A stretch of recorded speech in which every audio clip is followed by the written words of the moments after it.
বাস্তব সংখ্যার প্রথম ক্লাসে সকলকে স্বাগতম। আজকে আমরা আলোচনা করব বাস্তব সংখ্যার টপিকস নিয়ে। বাস্তব সংখ্যার প্রথমেই লেখা আছে অঙ্ক, ডিজিট বনাম সংখ্যা, নাম্বার। এখন অঙ্ক কাকে বলা হয়? শূন্য থেকে শুরু করে এই 10টি সংখ্যা 0 1 2 3 এরকম 9 পর্যন্ত মোট এই 10টি হচ্ছে অঙ্ক। এই 10টিকে বলা হচ্ছে অঙ্ক, এবং অঙ্ক দ্বারা যারা গঠিত হয় তারা হচ্ছে সংখ্যা। অঙ্ক দ্বারা গঠিত হবে হচ্ছে সংখ্যা।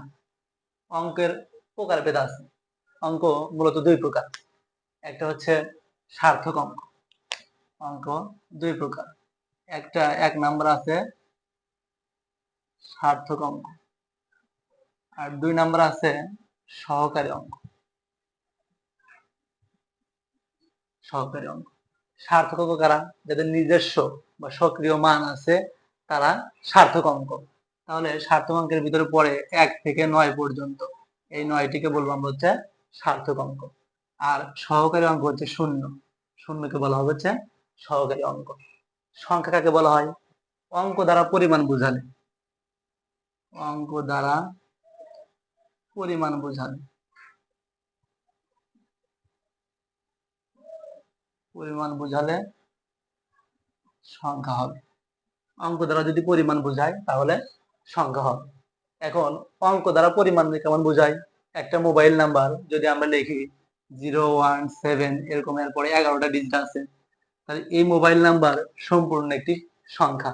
কারণ এইটা অনেকগুলো অঙ্কের সমন্বয়ে 11টি ডিজিটের সমন্বয়ে গঠিত হয়েছে, কাজে সম্পূর্ণ মোবাইল নাম্বার একটি মাত্র সংখ্যা।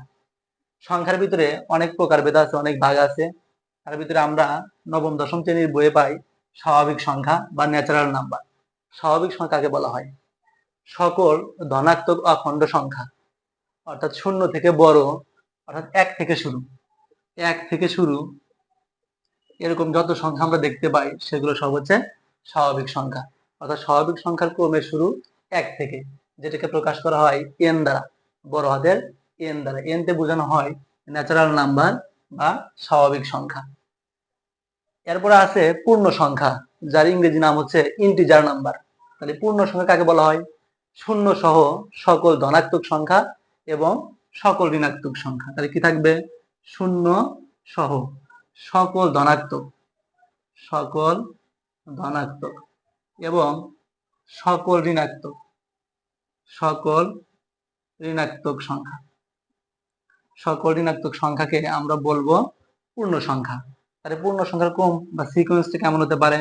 এরকম যদি ডট ডট দেওয়া যায়, -2 -1 0 1 2 এরপর আরো আছে, অর্থাৎ শূন্য থেকে শুরু করে 1 2 ওই পাশে ধনাত্মক চলমান, এদিকে ঋণাত্মক চলমান, এদের কোনো শেষ বা লিমিট নেই।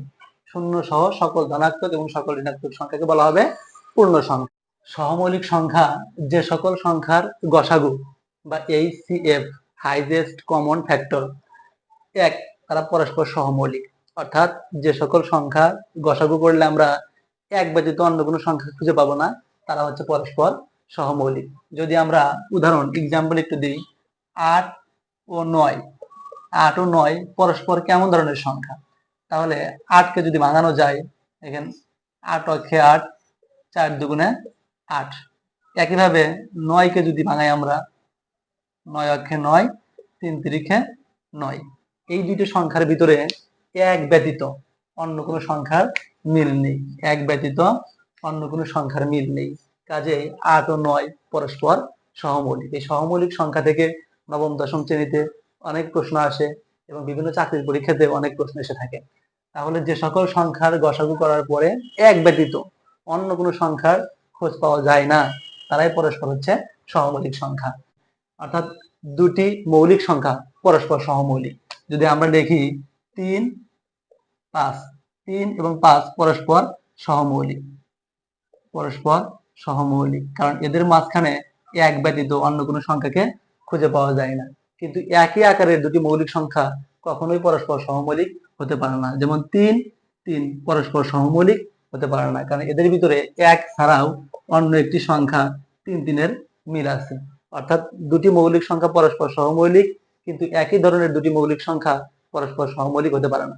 পরবর্তী দেশে আমরা ভগ্নাংশ সম্পর্কে, একটা ভগ্নাংশের তিনটা ভাগ থাকে। একটা হচ্ছে প্রকৃত ভগ্নাংশ, একটা অপ্রকৃত ভগ্নাংশ, একটা হচ্ছে মিশ্র ভগ্নাংশ। প্রকৃত ভগ্নাংশ কাকে বলা হয়?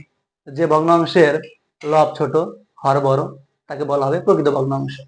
অপ্রকৃত ভগ্নাংশ লব বড় হর ছোট। আর মিশ্র ভগ্নাংশ বলা হবে যে ভগ্নাংশের একটি পূর্ণাংশ এবং একটি ভগ্নাংশ যুক্ত থাকে, সেটা হচ্ছে মিশ্র ভগ্নাংশ। পরীক্ষার হলে এই জিনিসটা বারবার দ্বিধাদ্বন্দ্বে পড়তে হয় যে কার লব ছোট কার হর বড় এবং কার লব বড় কার হর ছোট। এইটার কনফিউশন দূর করার জন্য আমরা যদি সম্ভব অসম্ভব এই জিনিসটা বুঝি, তাহলে খুব সহজেই বুঝতে পারবো যে কোনটা প্রকৃত কোনটা অপ্রকৃত। যেমন এইখানে যদি আমি লিখি 10/7, আবার লিখছি 5/17, তারপর আবার যদি লেখা হয় এরকম 20/59, এরা প্রত্যেকেই প্রকৃত ভগ্নাংশ। কি জন্য প্রকৃত ভগ্নাংশ? মনে মনে যদি চিন্তা করি যে এই নিচেরটা আমার কাছে আছে 10, আমার কাছে 10 ভাগ আছে, ফেরত দিতে হবে 7 ভাগ, তাহলে কিন্তু এটা খুব সহজেই সম্ভব। যেমন আমার কাছে 10 টাকা থাকলে খুব সহজেই 7 টাকা আমি যে কাউকে ফেরত দিতে পারবো। যদি ফেরত দেওয়া যায়, সম্ভব হয়, তাহলে সেটা হচ্ছে প্রকৃত ভগ্নাংশ। একইভাবে এটাও প্রকৃত ভগ্নাংশ, এটাও প্রকৃত ভগ্নাংশ। অপ্রকৃত ভগ্নাংশ কেমন? যদি ফেরত দেওয়া সম্ভব না হয়, যেমন নিচে আছে 7, উপরে যদি আমি 10 ধরি, আমার কাছে আছে 7 টাকা, ফেরত দিতে হবে 10 টাকা, এটা আমার পক্ষে কখনোই সম্ভব না। এই সম্ভব না মানেই এটা হচ্ছে অপ্রকৃত ভগ্নাংশ। অর্থাৎ প্রকৃত ভগ্নাংশের ক্ষেত্রে নিচের অংশটা, যেটাকে আমরা বলি হর, এই হরের অংশটা যদি আমার কাছে থাকে, এরকম ক্ষেত্রে যদি ফেরত দেওয়া সম্ভব হয়, তাহলে সেটা প্রকৃত ভগ্নাংশ। আর যদি ফেরত দেওয়া সম্ভব না হয়, তাহলে সেটা অপ্রকৃত ভগ্নাংশ। আর মিশ্র ভগ্নাংশ কেমন? একটা পূর্ণ অংশ সাথে একটা ভগ্নাংশ। যেমন এটাকে আমরা পড়ি 4/1/2, এটা হচ্ছে একটা মিশ্র ভগ্নাংশ। এই ভগ্নাংশের একটা পূর্ণ অংশ যুক্ত আছে এবং একটা ভগ্নাংশের সাথে যুক্ত আছে, কাটে গেছে হচ্ছে মিশ্র ভগ্নাংশ।